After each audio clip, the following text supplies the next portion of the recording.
morning, Westeros! And welcome to our Morning Throners podcast. I'm Nelson. I'm Jeff. And I'm Kyle. And we're the fucking Morning Throners. And welcome back to another episode of your favorite Song of Ice and Fire podcast. We are your Morning Throners coming at you hot with Jamie 2. Gents, how you guys doing tonight? Pretty good. Later than normal. Man, fuck Jamie. Yeah, Jamie's a kind of a dickhead, but he's a funny dickhead, like I said. It is a little bit later than usual. I think we're all a couple more drinks in than usual at the start. I don't know where Nelson's at. I'm not. This is still my first. Yeah, I don't know.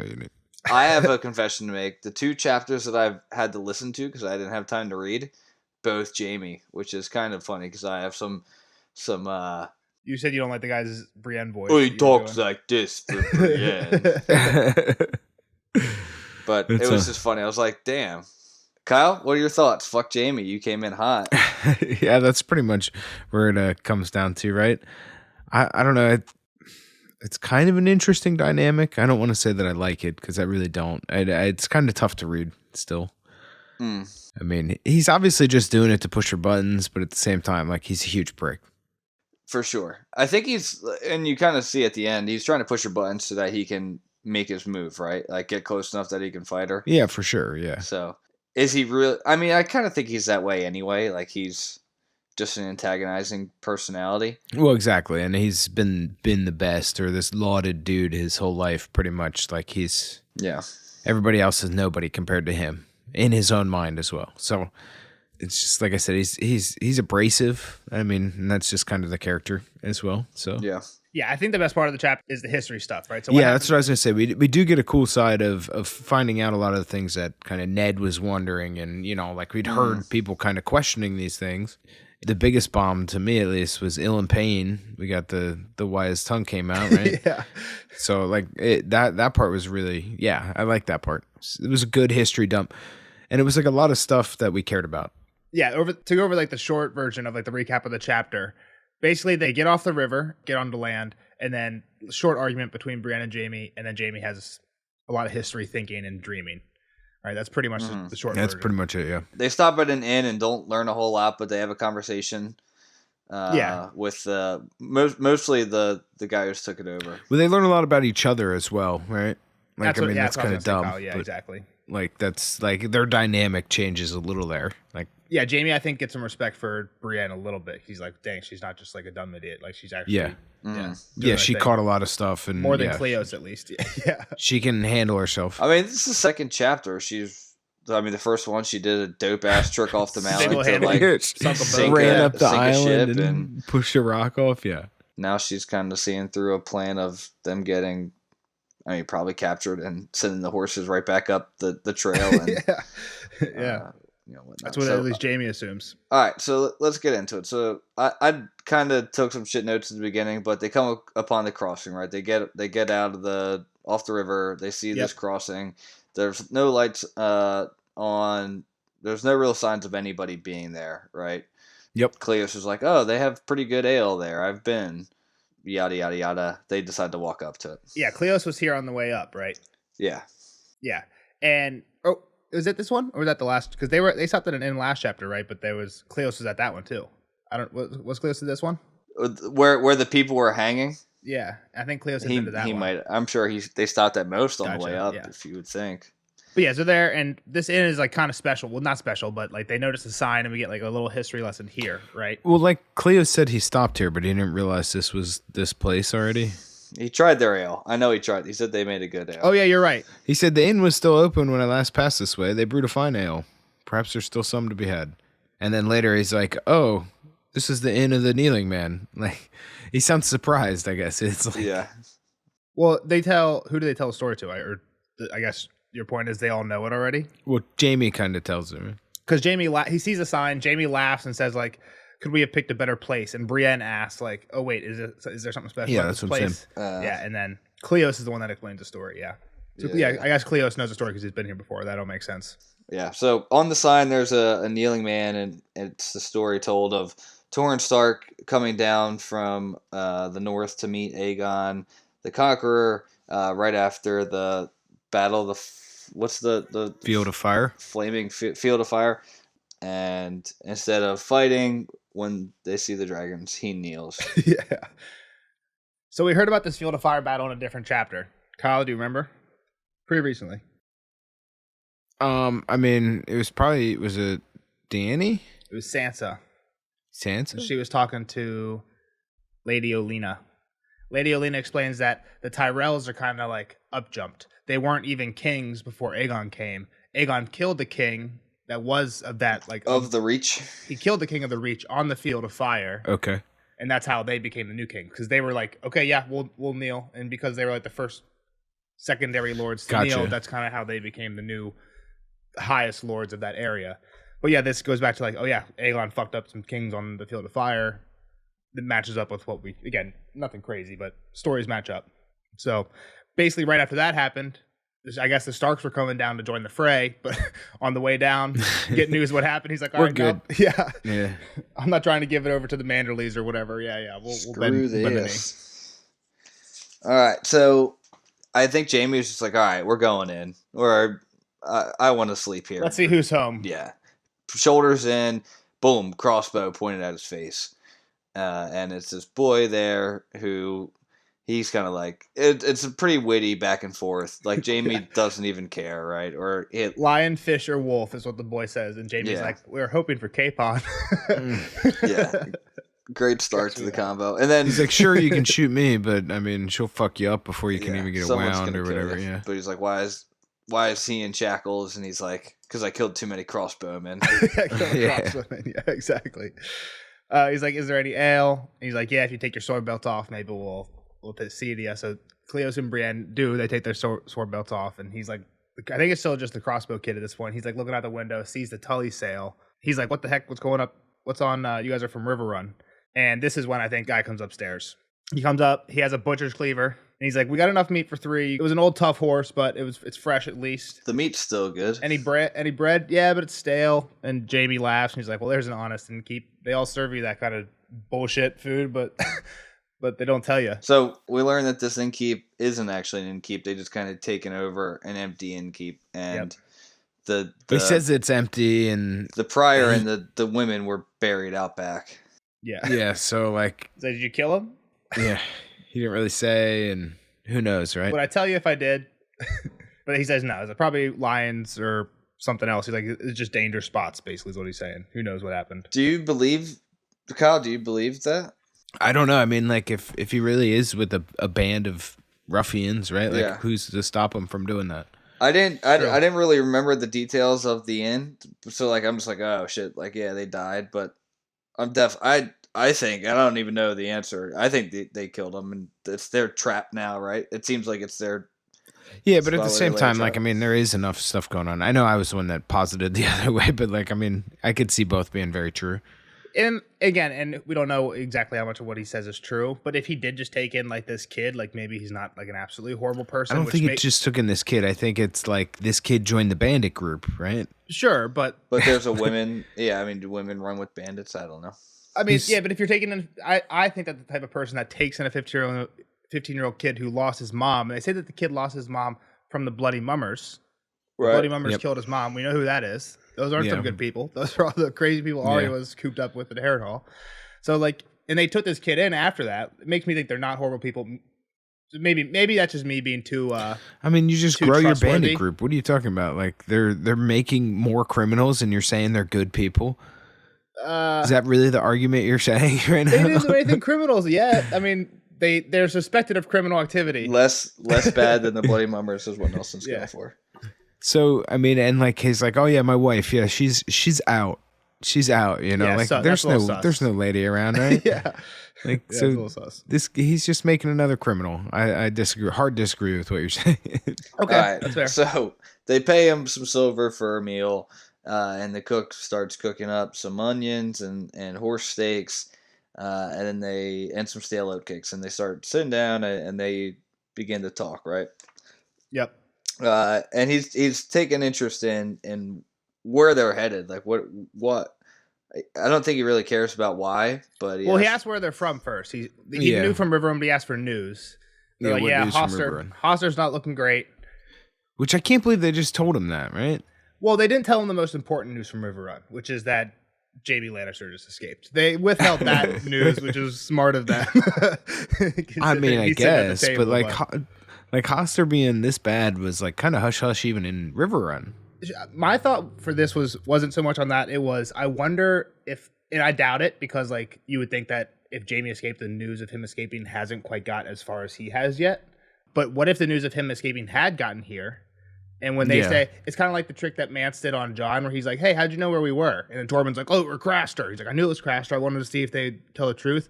That's kind of what I thought here. But then I was thinking, like, they probably just don't have news of that yet. You know what I mean? He probably I'm going to even say, like, Cleos is the one that says Hoster's failing. Like, he doesn't really care about Hoster. True. So here, it's another thing they note, right? And it's interesting that, like, the innkeeper that's not an innkeeper thinks Cleos is in charge, even though Brienne is to us clearly in charge. He thinks that Cleos, because he's the man. He's the man. Jaime's in chains. Cleos is in charge. And even later, he says, like, I don't see three people or three armed men. I see a man with his woman and a prisoner. So, like, she doesn't even get considered as armed, even though she is. And she probably is way more diesel than Cleos. Yeah, Cleos is awful. Yeah.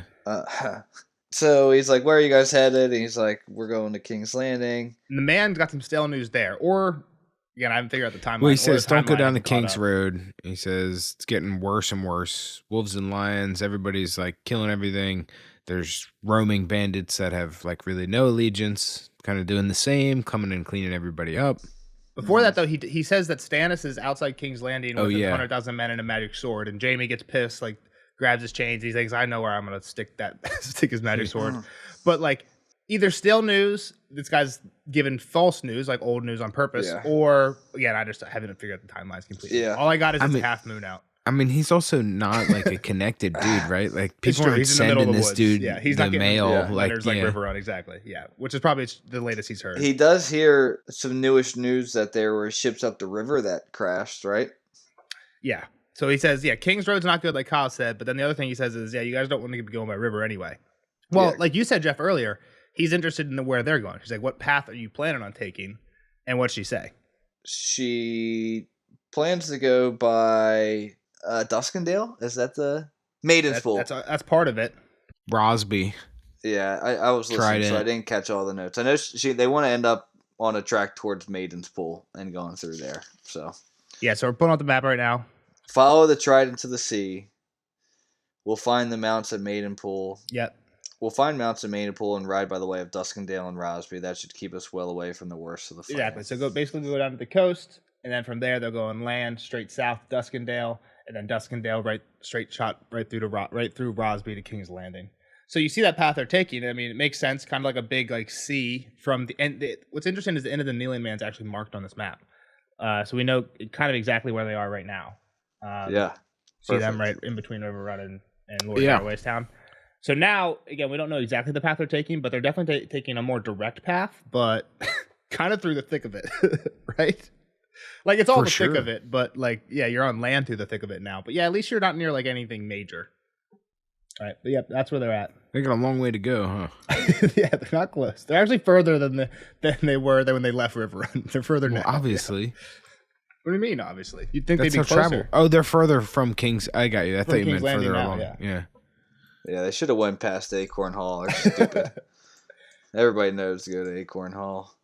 All right. So the other news is that the Lightning Lord's also been seen out and around the King's Road. Yes. And why is he called the Lightning Lord? I know. Because he strikes, like, randomly and out of nowhere. That's what this guy says. He strikes so quick like lightning on a sunny day. But... it's his sigil. Lord Beric's sigil is a purple lightning bolt on a field. This is the guy we hear about in the Duncan Egg story, the Dondarrion house, who, like, a purple bolt came down and forked and killed his two enemies. And, like, he was about to do a 2v1 or something like that, and it forked and killed his two enemies. So he's probably called the Lightning Lord for his sigil, and this guy is just, like, had heard stories and, like, doesn't know. That's why he's called and, like, assumes. Okay. So, there's also another rumor about Beric, that he cannot die. Yep. Which kind of lines up with some stuff we've heard, because we've heard him die, like, I think 2 or 3 times already. Yeah, the last time he was mentioned, right? It was like he was shot somewhere, and I think I killed. The mountain killed him when when they first he went out to kill the mountain, and they actually battled, and then the mountain killed him. But then we heard about him doing other stuff later. Yeah. So you can see where this comes from again. Where's Beric Dondarrion from? Kind of the Reach. I think it's the Dornish Marches Reach, which means the borderlands on Dorne. Where's Dorne? Down very, south. Very south. Yeah. Very, very south. And Beric Dondarrion was the dude that Ned sent out? Ned sent him out to go kill the mountain, or to bring the mountain back. Exactly. For doing war crimes, for burning a Lannister or whatever, though, right? Who was Beric Dondarrion before Ned sent him out? A knight. He was there for the tourney. Yep, I think exactly. I think he was just one of the a pretty honorable lord who was there for the tourney. I guess what I'm getting at though is he was out there under an old king that's no longer, and I don't know. It's weird. Why is his allegiance with what Ned told him to do? Okay, so I'm wrong. It's technically in the Stormlands, which makes sense because it's a lightning bolt. Near Stormy. Well, again, if you look at the map, Storm's End and the Reach is kind of the east and west of the really south above Dorne. So yeah, he's just in the more eastern part. It does say he's really close to Dorne though. His house is responsible for controlling one of the passageways into Dorne in the olden days, I think. So Kyle, you're asking why is he still out there fighting? Yeah, why is he still on Ned's side? Yeah, Ned's dead, Robert's dead. Anything he's fighting for is dead. Yeah, it doesn't really make sense. Yeah, I mean, he's just out there. The other person they ask about who was also in that chapter when Ned sends him out, who he also sent out, was Thoros. I think Thoros went out with him. Yeah, he's still riding. Or was he just always riding with Beric? Or he was the guy that we saw in one of the chapters. He comes around a corner. I forget what chapter. I think it's when Ned's going to see Gendry. Pretty early on, the first time. I think people are coming in for the tournament. He comes around and he's got that might just be actually Beric. That might be Beric. Thoros has a flaming sword though, right? He's the one that fights with a flaming sword. Yeah. So Jamie just has a couple recollections of Thoros. He's the only one that could outdrink Robb. Yeah. So he's a red priest, which is also interesting. Yeah. Right. He's like we know another one. Yeah. And did he tell the joke on himself that he only became a red priest so that the wine spills would blend in? Yeah, Jamie heard him over. Great line. Yeah, Jamie heard him over saying it to Robert one time. Robert laughed so hard that he spit ale all over Cersei. She deserved it. But yeah, along with kind of Beric's not dying, they ask about Thoros, and the man says he's heard talk that Thoros has strange powers. But again, that kind of makes sense if he's lighting a sword on fire. You see where that comes from. Yeah, he does some fantastical non-magical stuff. Yeah. So this is where the guy starts saying, hey, you guys probably don't want to take the river, kind of like what Jeff was saying earlier. I heard that downriver there's some sunk boats and some outlaws are hanging out there basically trying to catch people when they're trying to maneuver around this. That's how I took what he was saying there. It's exactly, yeah, you're going to have to stop, get out. Figure out how to get past these, and there are people waiting there. He's even if you do get past that, then you got the Leech Lord controls the Ruby Ford, last I heard. Bolton. If not him, somebody does. Yeah, right. Probably Bolton. And he's if not him, somebody's controlling it. No, so what is the Ruby Ford? Is that the Red Fork? Is it the same? The Ruby Ford's the part of the Trident where Robert and Rhaegar fought during Robert's rebellion. And when Robert kills Rhaegar, he shatters rubies all over. So it's just a part of the river where it's shallow enough to cross. Exactly. You could ride a horse across the river. It's not on. I'm just looking back at the map. It's not actually on your map, right? It's not on there. It's near Lord Haraway's town and the end of the crossroad. It's around there. Right north of Harrenhal. Isn't a ford? Is a ford where two rivers meet? I think a ford is where you can cross a river. Where it's a place where a river that's normally not crossable is crossable. Because he says Lord when he asks for Newt of Riverrun, he says, "Oh yeah, Hoster's not doing well, but Lord Edmure's holding all the fords." So I think it's he's holding, and he said he had scattered caltrops in the water at the fords earlier. So I think it's just where it's shallow. You're right, Nelson. It's where you can. Yeah, you are. It is where you can cross. So that again, the Ruby Ford is just that ford, the ford where that battle took place, and now they call it that. But yeah, it's the one near Harrenhal, basically. Yeah. So then the guy's there's two pathways, and one goes towards a keep. Yep. Don't go that way. I don't know who owns it. You're probably gonna get raided there. Take the pathway through the woods. You'll be a lot safer that way. Yeah, so we'll get to that in a second. But before that, as soon as they're okay, we won't go river. You convinced us, and we need something to ride. They're let's go some horses. And the guy's the horses are definitely not for sale. And Jamie's okay, yeah, sure, but BS, you're gonna show them to us anyway. Jamie kind of knows they're being played a little bit here, right? It's is it just a sales tactic? Yeah, sales tactic. Yeah, they're so valuable. I would never sell them, even though when they get there, the one is Jamie says that he should be paying them to take it off its hands. The blind and old. Yes, they got these horses. One's like pretty big and strong. It's a plow horse, right? And plow horse, white, blind in one eye, palfrey, and a geldling. I think it was called. Yeah, but the one's a knight's palfrey, but that's the one that Cleos gets. So theoretically, that would be a good horse if it used to be a knight.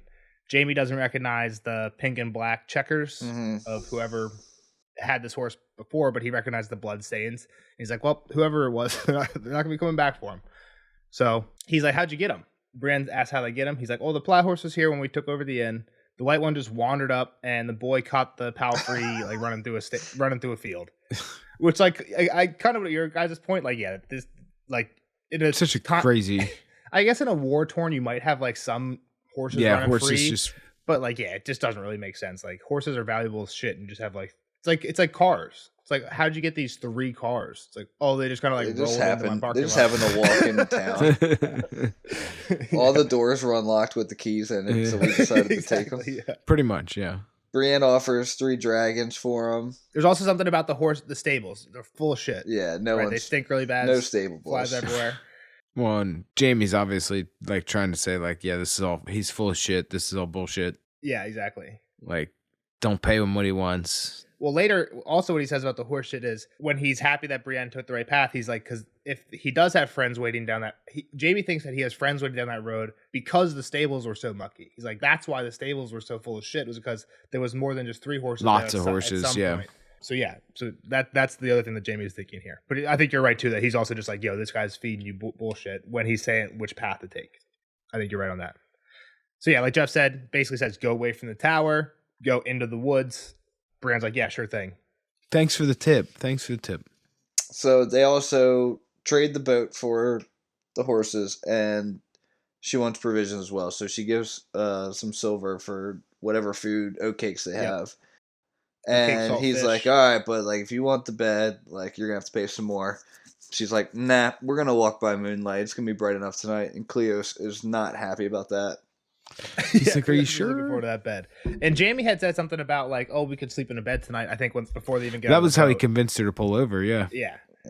But yeah, basically Jamie and Brienne at this point from here on out are on the same page, and this is what I think Jamie's is earning some respect for Brienne because she's like handling the situation the same way he would if he was in charge. And Cleos clearly at all points he's like, hey, we should stay in this bed. Hey, we should take the other road. Like he just and they're like, nah, we don't need to be robbed overnight or like open ourselves up to that. And again, I think it's funny because the guy thinks Cleos is the one in charge, at least at first. Yeah. At some point, he does realize that Brienne's the one running things, and he like starts talking to Brienne's the one that gives them the plan of how they're going to travel, because probably Cleos and Jamie don't know how they're going to travel.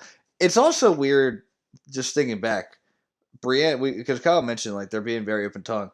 The one thing you probably shouldn't be open tongue about is the way you're traveling. Like, why would you want anybody to know? Yeah, I guess that's true. Like, what if this guy just like would have let him go down the river? Like, what if River Run people... Like, how long till somebody else shows up and is like, hey... Yeah. The River Run people catch up to them, or just get to this inn and be like, hey, have you seen 3 people? One guy in Anklets, where did they go? Oh, well, they're going to travel down the Maiden's Pool and then actually over by Rosby and like, it's just stupid, Brienne. So, yeah, exactly. She did get kind of 1-, I think, for just... There's no reason to tell your game plan there. Jamie... I mean, you are at the end of a crossbow, though, at that point. Like, you gotta... What are you gonna do? Be like, okay, sorry, we'll leave. We'll leave. Yeah. I don't think they were worried about the crossbow. Well, at least one of them would get killed. Say they shoot Jamie, Brienne slices the rest of them, and then they have the inn. They could just sit there if they wanted to. Yeah, Cleos and Brienne, but that's not what she wants to do. She wants to get Jamie to King's Landing. But they were at dinner when she said the plan. It wasn't like their crossbow. They were still at crossbow. What? All right, let's move on. Jamie, kind of step 1 of getting the irons off of his plan. He can't ride with his anklets, so Brienne goes and knocks them off. And then they tell the host that they'll be walking through the woods. I would have said that once or twice in here, Jamie does call her the wench. Like I caught that here. More than once or twice. He calls her that all the time. But she never corrects him on it like while they're in public. Yeah. While this guy's around, she corrects him on it like before that, like while they're in the boat and while they're like before bed. Yeah, like, that's true. Here she lets. Well, in all his thoughts, he calls her it too, though. Sure, but here actually out loud, she's like, no. He's like, no, Cleos, the wrench is right. The wench is the wench is right. We have promises to keep. We gotta and places to go. We should ride at nighttime. Yeah, I just thought that was interesting. That like because there are a few times where like later on, he does call her Brienne, and then she calls him King. Like I mentioned it in the first chapter, she called him King Slayer. Does he? Does he call her Brienne? When? I think, yeah. I'm sorry, We'll get to it. He says, "I'm sorry, Brienne." It's after she reminds him of Tyrion. Yeah. All right, so let's just get back on track. Jaime ends up getting the one-eyed gelding, so it's not like he can really. He had it halfway in his mind to just race off on a horse, but he's got the worst one that can't even walk a straight line. Yeah, they take his ankle chains off, but not his wrist chains. He's like asking for it, but no can do. Yeah. And as they start to ride off, he yells back to the kid with the crossbow to take up a different weapon because the crossbow is for losers. Yeah. All right. Which is funny, right? Because Joffrey is crossbow kid. That's true. Joffrey loves the crossbow, and he can't even hit shit with that. And Joffrey's like Jaime's kid. So Joffrey's like, "Hey, you're a loser, kid," and he's basically saying like, "My kid's a loser." Yeah, that's pretty interesting. I didn't think about that. Yeah. All right. So they start to ride out east along the bank of the Red Fork, and then I think they get to this point where there's the two paths, and Cleus is like, "What are we doing? We're supposed to be going through the woods." And Brienne takes the right one. She's like, "Yeah, that looks like outlaws are going to hide there. Plus, he took too much interest in general. It was probably a trap." And Jaime's like, "Clever wench," and explains that Jaime thinks of the friends down the road. That's probably why the stable smelled so memorable, is what he says. So they keep going. And they get tired. They do see the light in this tower, though. Yeah. And they stay well around it. But yeah, eventually half the night goes by. They're all sleeping in their saddles, and they decide to take a sleep. Yeah. So they hop down. No fire. Do they even cook? I guess they're eating some oatcakes or whatever. Oatcakes and saltfish. Yep. And then Jaime starts thinking of just being with Cersei, can't wait. And then thinks a little bit of Cersei and Tyrion, and then wants to learn a little bit more about Brienne and her family. Yeah, so again, here, like, I don't think he's, like, fucking with her. I think he's honestly, like, missing his siblings, and he asks her if she has any siblings.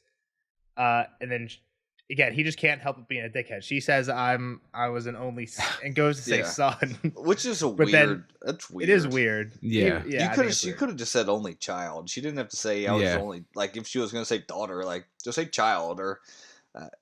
yeah. I mean, I think it's just lends truth to everything Jaime's kind of saying to her the whole time, right? I mean, it makes me think, did her dad, like, run around saying, like, hey, come here, son? Like, I doubt it, but yeah, like, I don't know. Does she just really want to be a She just wishes, son? for like, sure. I mean, yeah, she wanted to be a knight. Obviously, she wants to be a knight, but, like, does she wish to be the first lady knight? Or does she just say, fuck it, I wish I was born a man? Yeah. Because it seems like she was attracted to Renly, which, again, doesn't mean that you don't wish you were born a man, but... Yeah. She's pretty guarded on her thoughts or feelings. Other than the slip up, she said son. Like, what does that mean? Does she actually want to be a son? Is she just like she just want to be viewed that way, like respected the son, the way like, a man hey, would be? Let's go. Like, just imagine like current times. Like, let's go throw the baseball around, or like, come on, son. Like, I don't know. Like, it's just like what you see in like sitcoms. Like a dad, like a single dad makes a tomboy, right? Because he doesn't know how to play ponies and do her hair. Like, I can't remember what like movie that's from. But. Yeah, and to your point, like we don't know how her relationship with her dad was. Like maybe her dad was like the one urging her to be like, hey, you should get this sword in your hand instead of be playing with dolls. Dolls are like me with my sister. Like I just like my sister talking about Star Wars and Lord of the Rings, and like I don't want to talk to my sister about the stuff that she wants to talk about. To me, that's boring. But she kind of likes Star Wars, so I'll talk to her all day about Star Wars. Yeah.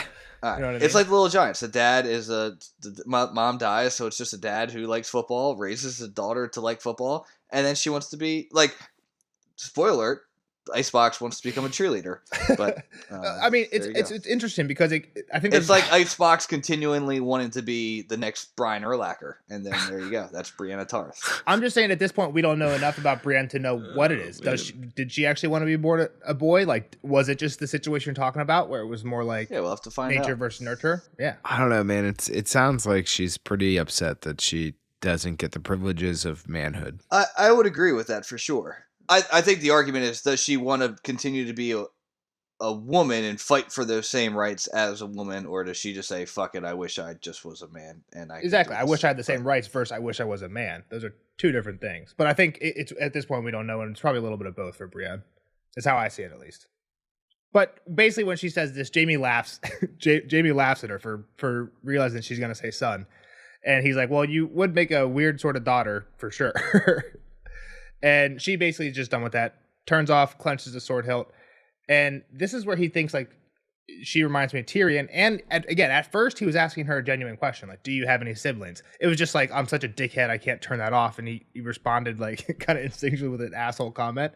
But then it's like, oh, for some reason she reminds him of Tyrion, which I don't understand at all. And he even says they look as basically as different as you can get. It just means like they're just complete outcasts. That makes sense. Okay. Yeah, I'll take that. I totally get that. And he says, I didn't mean to give offense, Brienne. Forgive me. And again, it makes sense. She snaps back at him because he was just a dick to her. And she's like, your crimes are past forgiveness, Kingslayer. And that's what I'm saying. Like, he went for real names. And she went back to digging. Like, if you I would call him Kingslayer in the situation too. But you can't expect him to call you Brienne if you keep calling him Kingslayer. Yeah, it's even weird too. He is the prisoner. Sure, but most prisoners, a lot of prisoners are disrespectful to their captors. Yeah, I mean, she's just a jailer. I've watched 60 Days In. 60 Days In is one of my favorite shows ever, right? Where they put normal people in jail for 60 days just to kind of see how the jails run. It's played off. It's reality TV, but it's played off as the warden's going to learn something from this experience and be able to fix their jail from, you know what I mean? Well, they also want to catch who's running the show and who's bringing narcotics and whatnot. So I've watched it too. But the people who are nice to the prison, from what I've seen, again, I've never been in jail, but from that show, it seems like the people who are nice and respect their captors get treated better from the captors than the people who are like, yo, you fucking rat, blah, blah, blah. You know what I mean? Then they're going to get shut in and no free time. You know what I mean? If you're a dick, you're going to get treated like a dick. Even if you're a captain, you can be treated with respect. And that's why she's treating him like a dick. It's kind of, it's just... Sure. Exactly. That's what I agree with you. Okay. But he's an asshole, but he did give her a chance. He didn't. You're giving him way too, you're giving him way too big of a... I know. I just think the name thing's interesting, and this is the second time. It happened in the first chapter too, where he called her Brienne, and then she called him Kingslayer first, and that's what gets the wench thing going again. You think it would stop? I don't know. What I think is interesting is that she brings up these random Kingslayer-ish crimes. All right, the nicknames. They've been with each other now for nights on end, a week or I don't know when they. The best judge would be by the map, right? You know how far they went on the map. At least a couple nights, right? For sure. Is she just gonna hammer these you killed the king every night? When they get down for pillow talk, is it just you killed the king, never talk to me again? It's not unprovoked. He's like, why do you hate me? Why what crimes did I commit? And this is what she hates. Yeah. Well, I guess to your point, Jeff, it's that's part of the book part of it. Where we're it doesn't make sense that they didn't have this conversation up until now because it has probably been a while. But yeah, that's the you would have thought that they've had this conversation by now. Maybe. But yeah, we just didn't have a Jamie chapter. It just seems a little bit weird. Oh, we're talking about families. Sorry, I called you an ugly daughter. Yeah, but you killed the king.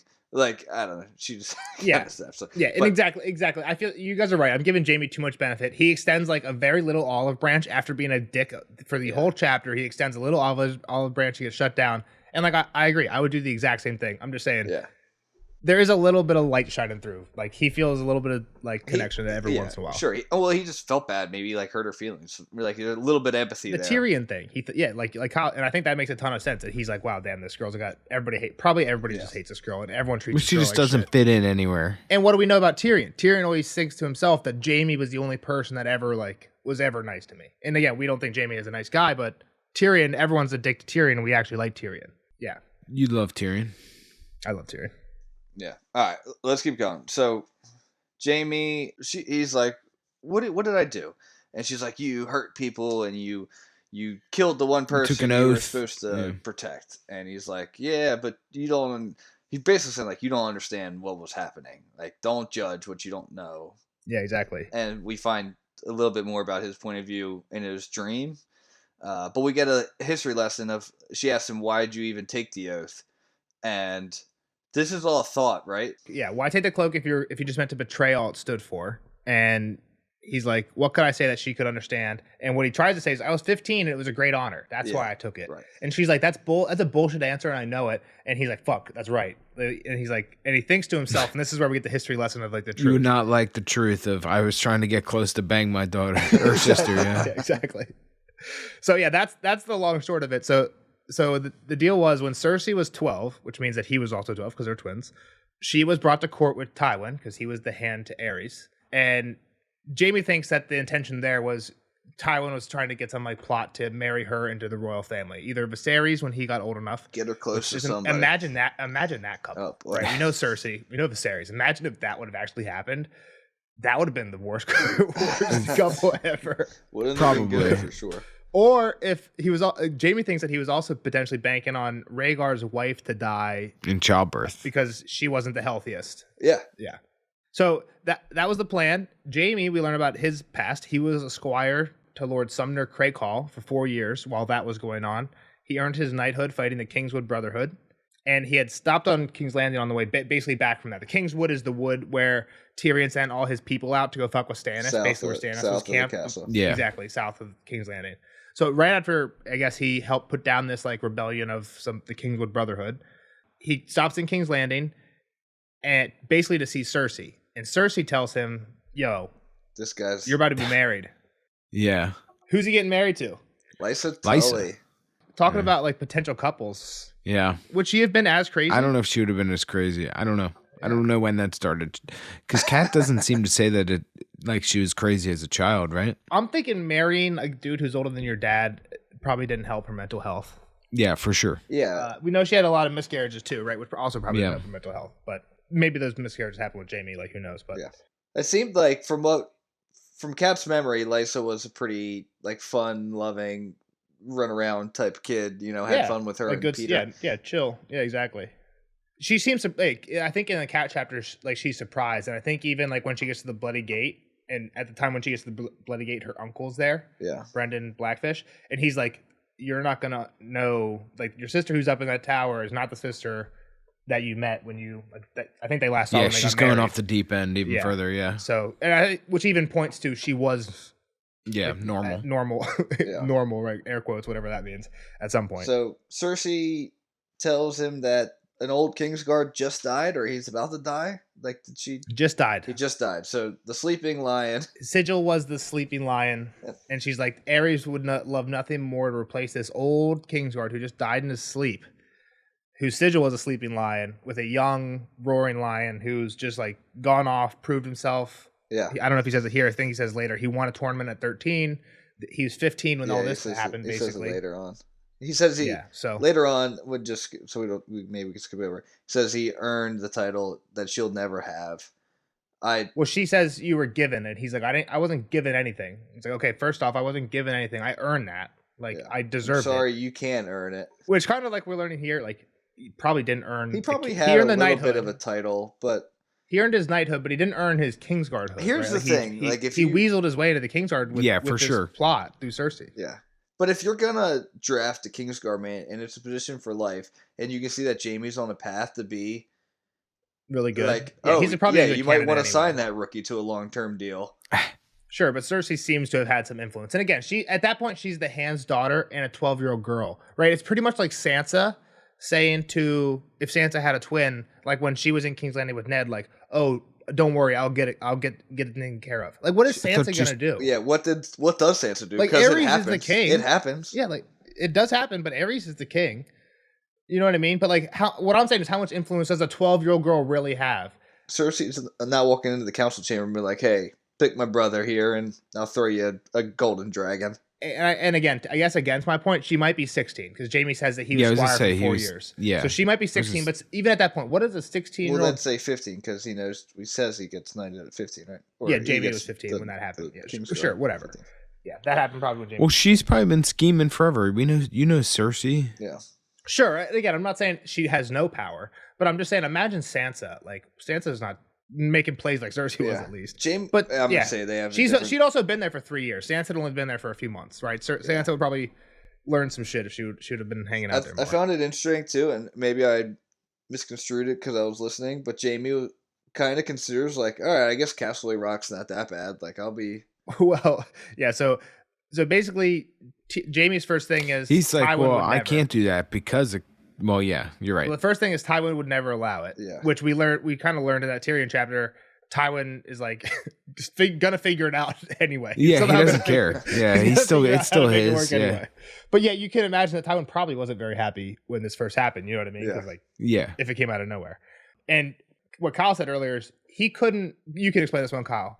Couldn't possibly speak out against the king because, like, you saw what happened to Ilan Payne, who was like the head of the Hand's army. He was his Jory. He made a joke or whatever that the Hand runs a kingdom, and that's why his tongue got cut out. Like, it's exactly. Very extreme for a very high-ranking official. Yeah, and what she's saying here, her point is Tywin had a ton of power. He was the Hand, and he didn't even step in for that. Yeah, oh yeah. Which again, to put it in like perspective with the characters we know more, that's like Ned standing by and watching Robert cut out Jory's tongue. Right, if we're putting those same characters, King, Hand, the captain of the King's Guard, that's Jory to Ned. Yeah, Ned would never, right? Unless your king is like Ned. If you get it crazy, unless the relationship between the King and Hand isn't best friend, and it's more of a don't you fucking dare question me. You know what I mean? Yeah, I don't know. Which is what I think Jamie's saying or Cersei's saying here. If Ned is really, let's just keep it there. If Ned is Robert's friend and Jory's talking shit about Robert. Like, Ned's probably not happy either. Like, dude, that's my best friend. Like, who the fuck are you talking about? That's true. If Jory was saying, "Oh, Ned actually runs the kingdom," then yeah, Ned probably would be like, "Yeah, dude, that's not cool. We don't say that." Yeah, for sure. So, but she's like, "What do you want? Do you really want Castle Rock or me?"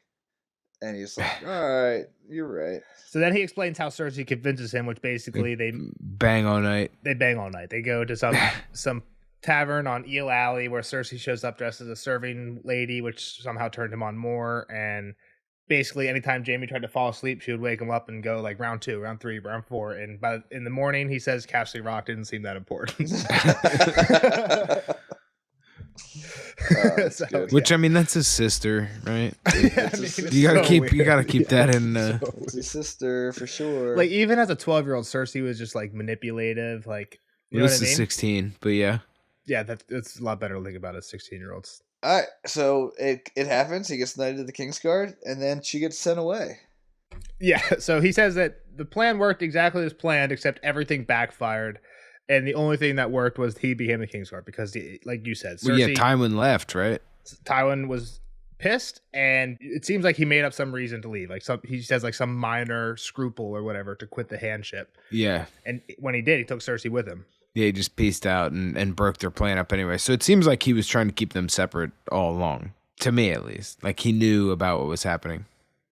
Potentially. I just took it as, like, he was actually... Like, it makes sense that Tywin would be pissed if Jaime became Kingsguard. I don't know. It seems like he's trying to foil their plan, so... He didn't foil Jaime and Cersei's plans? Just before. Put them in timeout. They're your kids. What do you mean? What do you mean? Keep them apart. Yeah, I mean, that's possible. Like, what are you talking about? Because he knows this is all fucked up, and like they're banging, and he's trying to keep them apart. I mean, it makes sense, and it's kind of like one of those things where it's like the most powerful man in the kingdom who's pulling all these strings, but can't control his own family. That kind of makes sense, where he knows what's going on, but just can't stop it. You know what I mean? So he's trying to separate them to prevent it from happening, but and it's not going to continue and not make a scene, I guess. Because I guess if you scold him, then you're kind of making a scene. Yeah. All right, so Brienne's like, you didn't answer the question. Like, why'd you kill him? Basically, why'd you take your oath? Or it doesn't matter how crazy or fucked up he was. You still took an oath to protect him with your life, and then you killed him. Why would you break that oath? Yeah, and he doesn't really tell her, but he just calls her a Kingslayer too, right? And we get down this rabbit hole of her being a Kingslayer. Yeah, exactly. She's like, I didn't kill Renly. Like, Cat was there. It got cold. Catelyn saw it. There was a shadow. The candles guttered out. The air grew cold. There was blood. And Jaime starts laughing. He's like, "Oh, you're way more clever than me. I should have used that fucking excuse. Blame it on a shadow. Damn. Like, yeah. Cold shadow. Yeah. And he's like one Kingslayer to another. Give me the truth. Who paid you? Was it the Starks or was it Stannis? Like, just do it. Did Renly just piss you off? Like, why'd you do it? He's just twisting the dagger in her ribs. But again, like, it does sound ridiculous what Brienne's saying. You know what I mean? Absolutely. It does sound ridiculous from Jaime's point of view. But you could, like, oh, it was a shadow? You can see how emotional she gets too. I mean, if she said, no, it was actually this guy, and then I came in and killed him, like, he'd be like, okay, like, maybe you didn't do it. But, like, you say this shadow story, you're sticking to your guns on this shadow, and no one's going to believe you, except Catelyn. And Davos maybe. Yeah. Also, I forgot this one. I'll throw it out there though, with risk of looking like an asshole. Jamie also says like, "Oh, maybe you were just on your period. Maybe you're having a means blood. Never give a wench a sword." Yeah, and he's really trying to piss her off so that she would come forward and maybe hit him, and he could take her dagger and stab her in the womb. This, I actually right here when he says that shit, it made me think back to earlier when she's like, "You will not provoke me to anger," and what does he think to him? Or he says it out loud. He's like, "I could if I wanted to." This is me thinking he's actually trying to now, to your point, Jeff, because he wants her to take a step forward and grab her dagger. I think he's seen that emotion. He's like, all right, like, I got her. I got something I'm poking. And there was some Renly combo between the two of them in the first Jamie chapter 2. So, like, he probably already has realized that this is a soft spot. So that's kind of how I took some of that, too. Yeah. But she stays pretty calm, and she's like, look, being a Kingsguard is the greatest honor, and you fucking ruined it. Yeah, want to read that quote, Jeff? Sure. It is a rare and precious gift to be a knight, she said. And even more so a knight of the Kingsguard. It is a gift given to few, a gift you scorned and soiled. I earned my knighthood. Nothing was given to me. I won a tourney melee at 13, when I was yet a squire. At 15, I rode with Sir Arthur Dane against the Kingswood Brotherhood, and he knighted me on the battlefield. It was that white cloak that soiled me, not the other way around. So spare me your envy. It was the gods who neglected to give you a cock, not me. I love this quote. This is like I think it was one of my favorite quotes because it's like, who knows, right? We know he was fucking his sister before he became a Kingsguard, which makes you think not a great guy. But was he a good knight? We know. I'm just thinking, like, we've seen King's Landing, and we can see how I can see how living in King's Landing for that long week, along like with Varys and Littlefinger and all these people scheming and all these people doing their shit, how like you can just grow to like, fuck it, fuck the vows, who gives a shit? No one else is playing by the rules. Why am I going to play by the rules? Right. It makes me wonder, like, is he being like is he actually being honest here? Like, fuck it. I was a good knight until I got introduced to I can see that being true. Yeah. Like, if Sir Arthur Dane's a good knight, like he's around good knight, he's fighting for what he believes to be a good cause, and then he gets this great honor, and he ends up in the political mess of the council chamber. And yeah, Kyle, what do you think about this quote? I'm guessing that this quote at least sparked a little like eyebrow raised because Arthur Dane's the one that knighted Jamie. I don't think we knew that. And again, we kind of just went over a big Arthur Dane quote. He's the one that Ned dreams about, and somebody tells Dany that like him and Rhaegar were friends, right? And he's the guy who knighted Jamie. Now we're learning about. Okay, so that gives him some prestige, then, right? I mean, especially on the battlefield too. So like, exactly, you think Jamie was a good person at some time. It's also like no kids are bad, right? Yeah, kids aren't inherently bad, but I mean, Joffrey's always kind of been a little prick, so you're wrong. You flipped a coin on that one. Yeah, so, but like, at the very least, the Lannisters were fighting with the Starks and the Baratheons and everything at some point, so like, things weren't definitely as heated as they are right now.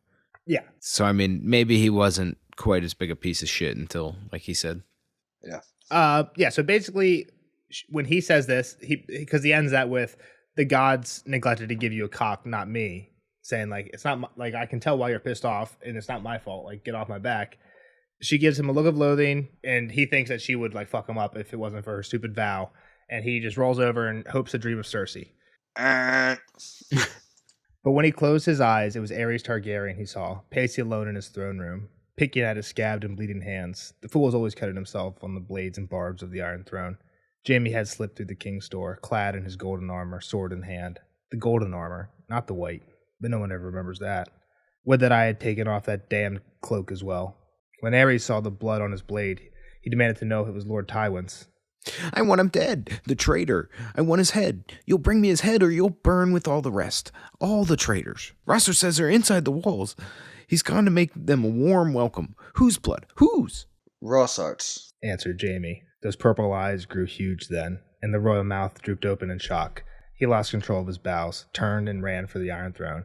Beneath the empty eyes of the skulls on the walls, Jamie hauled the last dragon king bodily off the steps, squealing like a pig and smelling like a privy. A single slash across his throat was all it took to end it. So easy, he remembered thinking. A king should die harder than this. Rossart at least had tried to make a fight of it. Though, if truth be told, he fought like an alchemist. Queer that they never asked who killed Rossart, but of course, he was no one. Lowborn, Hand for a fortnight. Just another mad fancy of the Mad King. Sir Illis Westerling and Lord Craycall and others of his father's knights burst into the hall in time to see the last of it. So there was no way for Jaime to vanish and let some braggart steal the praise or blame. It would be blame, he knew, once he saw the way they looked at him. Though perhaps that was fear. Lannister or no, he was one of Aerys' 7. The castle is ours, sir. And the city, Roland Craycall told him. Which was half true. Targaryen loyalists were still dying on the Serpentine Steps and in the armory. Gregor Clegane and armory lords were scaling the walls of Maegor's holdfast, and Ned Stark was leading his Northmen through the King's Gate even then, but Craigal could not have known that. He had not seemed surprised to find Aerys slain. Jaime had been Lord Tywin's son long before he had been named to the Kingsguard. Tell them the Mad King is dead, he commanded. Spare all those who yield and hold them captive. Shall I proclaim a new king as well? Craigal asked, and Jaime read the question plain. Shall it be your father? Or Robert Baratheon? Or do you mean to try to make a new Dragon King? He thought for a moment of the boy Viserys, fled to Dragonstone, and of Rhaegar's infant son Aegon, still in Maegor's with his mother, a new Targaryen king, in my father's hand. How the wolves will howl and the Stormlords will choke with rage. For a moment he was tempted, until he glanced down at the body on the floor in its spreading pool of blood. His blood.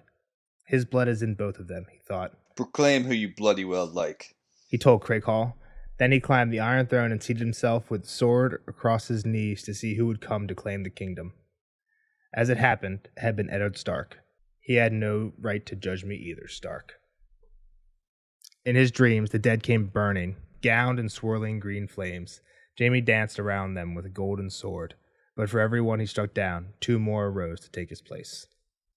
He wakes up with a kick to the ribs. Get the fuck up, it's time for breakfast. And they continue. Yep, they eat breakfast and they're on the way before dawn. Whew. Yep. Out. Pretty cool dream. Yeah. Kyle? Just a lot of history there. I mean, you hope it's real, right? Like that's like an accurate description of what happened. I guess like I don't understand the Craycall part. Can you explain that a little to me? Like whose side was Craycall on? Craycall is a Westerling. Well, Craycall was the guy he was the squire of, right? It's not the same lord, but yes, the same family. Yes, it's a Westerling family. So he was Lord Craycall, and everybody who came in was loyal to Tywin. Okay. So essentially, he was like, "Yeah, we're good here." Which is why he says he was not surprised when he saw Aerys dead. I was Tywin's son before I was Kingsguard. Basically, they thought Craycall comes in and he's like, "Oh fuck, we had an inside man. This was awesome." Okay. Yeah. Gotcha. So he had no idea that Jaime was supposed to do that. Yeah. Gotcha. I mean, yeah, we don't know if Jaime was supposed to do that, but yeah. True. That's sounds like they were losing. They were on the midst of losing anyway. Yeah, obviously. I mean, what do you do? What do you do with a king after he loses? Do you kill him? Oh yeah, for sure. I think you have to, or else like there's loyalists they can claim the throne still, right? People. That's the thing. Is like, is Jaime just switching sides to like be on the winning? You know what I mean? Like, play the winner. Like, yeah, we've already lost. I mean, he didn't sound like he really wanted to be a Kingsguard after all, anyway, right? I mean, he still is. I know, but now it's for his own family. It's a little different. That's true. He's back. He's with Cersei again. Yeah. And it will keep him close to her for sure. Yeah. All right, Kyle, thoughts? Future? I mean, I still think Brienne gets him further and closer. Like she seems smart enough and witty enough. I do worry that Jaime's gonna work his way out of here though somehow. Like I guess I don't remember if we asked this last time. If I had asked a long picture, right? Maybe potentially not as long picture, but do they get to King's Landing? Like, does Brienne get him there? Period.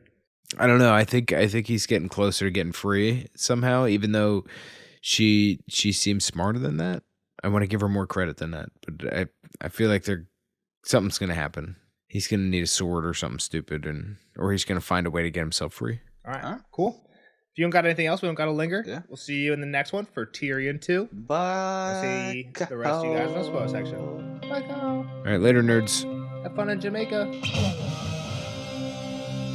Spoiler alert! Spoiler alert!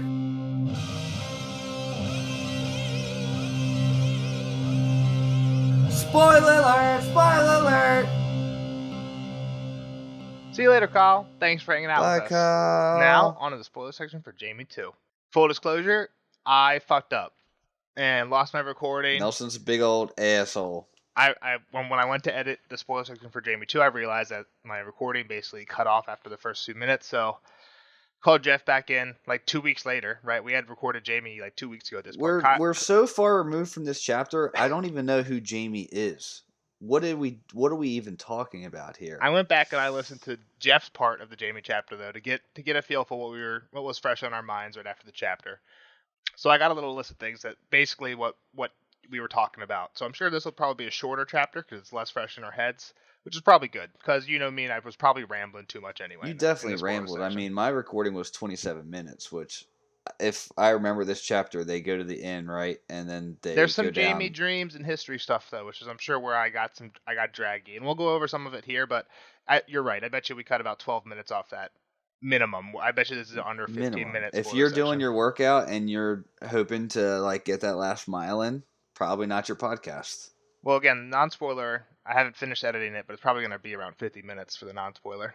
Yeah, well, maybe you can finish your hour workout. Another 15? Then. Yeah, it'll be an hour workout. We'll get them there. All right, let's go. What are we talking about first? All right, so the first thing is, in this chapter, right, give you a recap of what happens. This one, Jamie gets to the inn. They get off the boat, into the inn, talk to that guy, get the 3 horses. The guy's like, oh, you definitely want to go by land, not by sea. The seas or the river's bad. And then he tells him, like, when you go by land, you want to take this road, not that road, because this road's bad. And Brienne eventually says, like, yeah, like, I knew this guy. He's like, he might have even been lying to get us off the river, but that was I couldn't risk it. But he definitely is lying about which path to take. So they take the other path. We find out that's right, because in the next Arya chapter, she gets captured by the Brotherhood, and they take her back to this inn. On the goat path? Yeah, they take her back to this inn, and when the Brotherhood are talking to the innkeeper, they're like, where'd the horses go? And he's like, I sent them right down to you. You must have been drunk and missed them. And somebody's like, we're never drunk. And he finishes his one of the Brotherhood guys. So I forget who it is. Coming to you in a couple weeks. Yeah, probably. Yeah, exactly. Yeah, so when Arya comes here, it'll just be a cool connection. And again, I think those start to happen, I think, a little bit more and more throughout these, like throughout the books. Like later on, Brienne runs into Gendry as well. Mm-hmm. She doesn't know it's Gendry, but she just thinks it looks like Renly. But I think this is like one of the first ones, right, where 2 characters are crossing paths. I mean, I guess it kind of happened with Tyrion and Kat is, I guess, the real first one.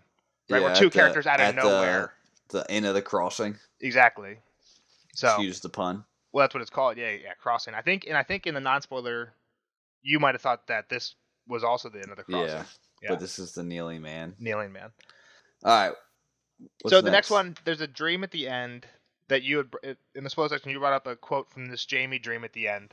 So you might want to find it, but I think it's about like green swirling flame around the dead, and we were talking long night stuff. In his dream, the dead came burning, gowned in swirling green flames. Jamie danced around them with a golden sword, but for every one he struck down, 2 more arose to take his place.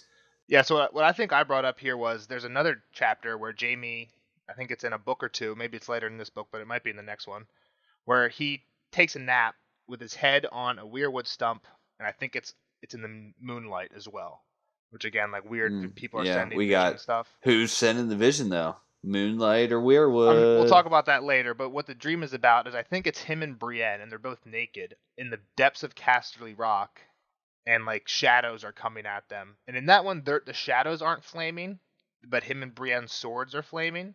And I think Brienne says something like, when the flames go out, so will our lives, or something like that.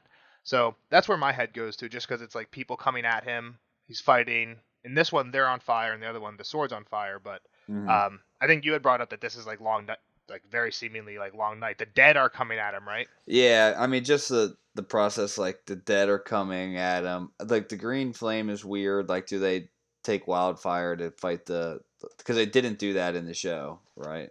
Correct. No wildfire against the others in the show, but it seems like that would be very useful. Yeah, it would seem like that'd be a good tactic. Maybe you get a little red woman flaming sword and wildfire combo. You know, that's one of my big gripes about that like battle in episode 3 is that like the Dothraki were the Dothraki are lined up for the long night battle, sent to die. Right. And Melisandre walks up out of nowhere and lights all their swords on fire with her cool magic, and it's like, oh, cool, that's awesome. But like they weren't expecting her to show up, and if she wouldn't have showed up, you have a bunch of Dothraki with steel swords Not dragon glass. Yeah, I mean, not I guess you could still like steel swords. You could still like chop down the zombies in half. Then you got arms chasing after you. Yeah, but then you got crawlers. I mean, we could always deal with a crawler in zombie. It's always good to leave a crawler or two. Leave a crawler to wait for the next round. Yeah, get some repairs up. But the Jamie dream is weird. The other weird thing is Jamie thinks back to basically how he got put in the Kingsguard. And he says that one of the things that we had mentioned was Tywin was trying to marry him to Lysa. Mm-hmm. Or was like going to meet with Hoster about marrying him to Lysa. It's just one of those like weird, like, if that would have actually happened, would that have like saved a lot of this nonsense? Yeah, exactly. Like, Littlefinger probably wouldn't have had his claws on her as much, which would have basically prevented the killing of Jon Arryn and a whole lot of everything. Yeah, I mean, who knows if Littlefinger would have been able to figure it out some other way, but yeah, that could have been a good fix. But as always, Cersei ruins that, and she's the one. Right, again, I think I'd even forgot this. She's the one who is the actual like get in the Kingsguard idea. Do we think she? Yeah, she gave him, but she also says like she would take care of it, right? So exactly. So she's the one behind it. I always like how did we kind of talked about it? Like, did she really like go take care of it? Like, did she like whisper into the Mad King's ear, like, "Hey, do you really want to like?" How did she present it? Like, "Hey, do you really want to fuck over my dad? Exactly. Take his only son he really cares about," or was it like, "Hey, he's such a good knight, he should be your guy"? Yeah, because like I always forgot that like before rereading this, I forgot that like Cersei was involved, and I always took it that like Tywin was crossing the line, right? Like another thing we learned here that Kyle actually thought was interesting was that how Ilan Payne gets his tongue cut out, and he's the captain of Tywin's guard, right? And he gets his tongue cut out for basically speaking too highly of Tywin, saying Tywin's the one who really rules the kingdom, not Aerys. So Aerys cuts his tongue out for that. That just kind of gives the indication that like Aerys and Tywin were not on best of terms, right? If Aerys is willing to like cut out Tywin's captain of guard's tongue, and if like those whiffsters are going around anyway, like that's not something like Jory Cassell would have been saying about Robert, right? Like, oh, Ned rules the kingdom, not Robert, even if it was true, right? And Robert and Ned are cool enough that I think even if Jory was saying that, Robert wouldn't have his tongue cut out. You know what I mean? So all I'm trying to say is there was clearly tensions between Aerys and Tywin. So I always thought that it was just Aerys' idea to put Jaime on the Kingsguard to piss off Tywin. But this makes it seem straight up like you're saying, Cersei somehow is behind it. Whether she went to Aerys and whispered in her ear, or whether it was more complicated than that, but yeah, somehow she's behind it. So yeah, that's cool. It's something I never thought of before. Which ultimately changes her path too. Like, what do you think Cersei's path would have been? You know, no Robert's rebellion. It's been a minute since we actually read this, but you're saying if she would have gone to she had a bunch of stuff go wrong that we haven't really learned about yet. If she didn't fuck up, like I don't know, she was supposed to marry Rhaegar, was I think right. Yeah. Does she end up marrying like Viserys in a couple years? Well, I think even before that, I think we find out later on in one of the Cersei chapters that before Rhaegar was wed, like back when Cersei and Rhaegar were both young, like young, Tywin asked Aerys like, "Hey, let's marry our kids," and he was like, "No, I would never." Like, he basically like insulted Tywin somehow, I think. I might be misremembering that, but I think that happened that we haven't learned about. I would never dilute our Targaryen blood, or like some might say like you were up jumped or something like that. Because how would it look if I gave my hand's daughter to my son? Like I don't know what he said, but you know what I mean. I think there was something like that that Cersei remembers. Oh, the one thing that you had mentioned was that Aerys has all these scabs on him, right? When Jaime talks about House killing of the Aerys. Dragon reference there. Yeah, well. Yeah, I mean House of the Dragon. Well, I would say House of the Dragon is referencing the books, but yeah, you know what we're talking about. It's just a throne reference. A connection, yeah. That like the throne rejects people who aren't worthy. Aerys, the more like mad he got, the more he started getting cut all the time to the point where they literally just called him Scab because which is kind of what it seems like Viserys actually looks like in the book. Yeah, like I think the coolest thing cut everywhere. And before, like I remember that we talked about this first time. The coolest thing, and I guess I give a little bit more respect to Jaime and less respect to Aerys, was how he did slay the king. The show makes it seem like he stabs him in the back, like he just took him by surprise and stabbed him, right? Yeah, like I think at one point Ned even says, like, I can't, like a man who would stab his king in the back, and Jaime says, if I stabbed him in the belly, would you respect me more, Stark, or something like that, right? And again, maybe that doesn't mean that that's actually how it went down, because Jaime just, even in the books, has this air of, you don't deserve, like, don't judge me. Like, why do I owe it to you to tell you how it went down? Like, fuck, you think I stabbed him in the back? Like, who gives a fuck what you think? right? How does that make it less honorable? I think is his point. Not that necessarily that's how it went down, but how does that make it less honorable if I'm killing him for a good reason? Mm-hmm. Yeah, but here it sounds like he's coming at Ares with already a bloody sword. He killed, I forget what that guy's name was, but he killed somebody. Rossart, that's the hand who was just burning. Rossart was the hand who had been promoted because he was a pyromancer. Right. And he was just like basically willing to dip anybody or use wildfire or basically just burn anybody. And Ares had sent him to go burn the city down. Light the wildfire that would blow up everything. So Jaime stabs him, and then when he gets to Ares is like, I just sent Rossart to burn them all. And Jaime's like, well, good thing I killed him. Time for you to go. Getting there. Yeah, exactly. He's like, whose blood is that? And then he runs away like a little pig. Yeah, like squeals off the throne. Yep. Last thing I had is the Kingswood Brotherhood quote. This is one of my favorite Jaime quotes, and there's another one in a few Jaime chapters that echoes back to this. Okay. Brienne here is scolding him. It's a precious gift to be a knight, and even more so the Knight of the Kingsguard. It is a gift given to few, and a gift you scorned and soiled. A gift you want desperately, wench, and can never have. I earned my knighthood. Nothing was given to me. I won a tourney melee at 13, when I was yet a squire. At 15, I rode with Sir Arthur Dane against the Kingswood Brotherhood, and he knighted me on the battlefield. It was the white cloak that soiled me, not the other way around, so spare me your envy. It was the gods who neglected to give you a cock, not me. So the line that I like is, it was the cloak that soiled me, not the other way around, right? Mm-hmm. Implying that before he was a Kingsguard, he was an honorable knight. Yeah. He wasn't really a knight for very long. He was mostly a squire up until the Kingswood Brotherhood right. stuff. But even, like, I would say, like, squire, we can consider that, like, knight junior. Like, you're doing knight-ish stuff, but just don't have the title yet, right? Exactly. So, like, he's fighting in the wars that seem right. Like, he's defending lands. He's helping the women and sick leave and whatnot. And then I feel like being a squire is kind of like being a rookie on, like, a sports team. Except instead of after 1 year passes, you're not a rookie anymore. It's until the veterans decide you're not a rookie anymore. That's when you're not a rookie anymore. You know? Which is kind of a cool way to do it. Would like, I don't know, it wouldn't work well in like high school teams when you got like a kid who's like 20 who's still a squire. You could be a junior and you're still a freshman. Exactly. Yeah. That would be. So well, you're like a junior in academics, but you're still a freshman on the sports teams. You know what I mean? That would be a lot more people would quit. Exactly. Which maybe some squires quit because they never made it. Yeah. So the quote that this reminds me of, or I think that kind of pairs with this, is later on Jaime will think something along the lines of, "I always wanted to be Arthur Dane, but somewhere along the lines I became the Smiling Knight." And the Smiling Knight is like the head leader of the Kingswood Brotherhood, these outlaws that he got knighted fighting against.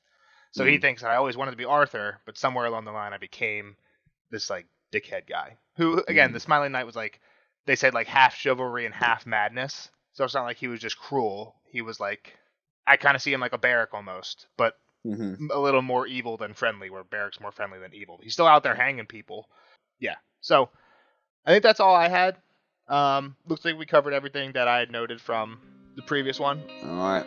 So we'll see you guys in the next one. Sorry if this isn't one of the best spoiler sections ever because of the bad edit. But yeah, we'll see you guys in the next one for Tyrion 2. Bye-bye. 2 Lannisters back to back. How about that? I don't know if we had that since the Starks. Gotta love it. Bye.